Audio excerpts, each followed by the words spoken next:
पैठण येथे ग्रामीण आरोग्य प्रशिक्षण रुग्णालयाच्या ढिसाळ आणि गचाळ कारभाराच्या विरोधात परिचारिका आणि ब्रदर संघटनेने आजपासून बेमुदत बंद आंदोलन केलं आहे। या काम बंद आंदोलनामुळे रुग्णसेवेवर मोठा परिणाम झालाय। आंदोलनात सर्व शासकीय परिचारिका संघटनेचे सदस्य तसेच औरंगाबाद शासकीय वैद्यकीय महाविद्यालय आणि रुग्णालय तसंच ग्रामीण आरोग्य प्रशिक्षक पथकाचाही यात सहभाग होता।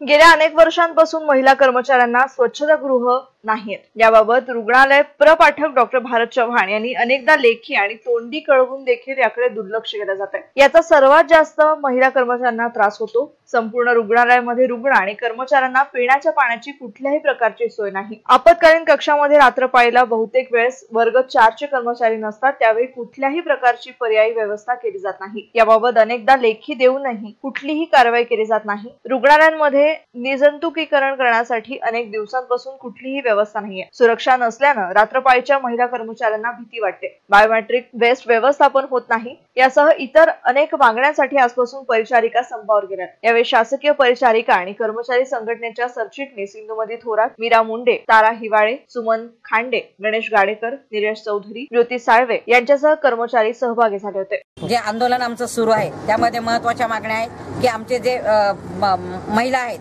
महिलांसाठी बाथरूम पाहिजे।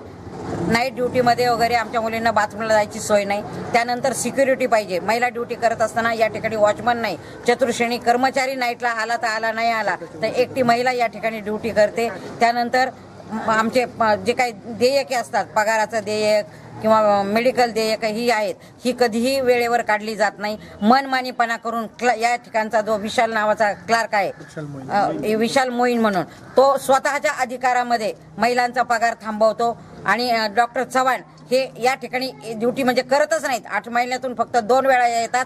त्यामुळे या ठिकाणचा कारभार अत्यंत अंधाधुंद आणि विस्कळीत आलेला आहे। डॉक्टर चव्हाणांची आम्ही वारंवार तक्रार केलेली आहे आणि त्यांची बदली होईपर्यंत आमचं आंदोलन चालू राहणार आहे। तर अनेक वेळा ऑफिसला आम्ही तक्रारी लेखी दिलेल्या आहे, तोंडी पण दिलेल्या आहे, पण त्याविषयी आतापर्यंत काहीच निर्णय झालेले नाहीये आणि जो महिलांना प्रॉब्लेम येतो हे वेळोवेळी ऑफिसला कळवलेलं आहे। त्यानुसार आम्ही प्रत्येक वेळी ऑफिसला इंटरनल प्रश्न आहे, इंटरनल सुटतील म्हणून थांबलो होतो, पण आतापर्यंत त्याचा कुठलाही निर्णय झालेला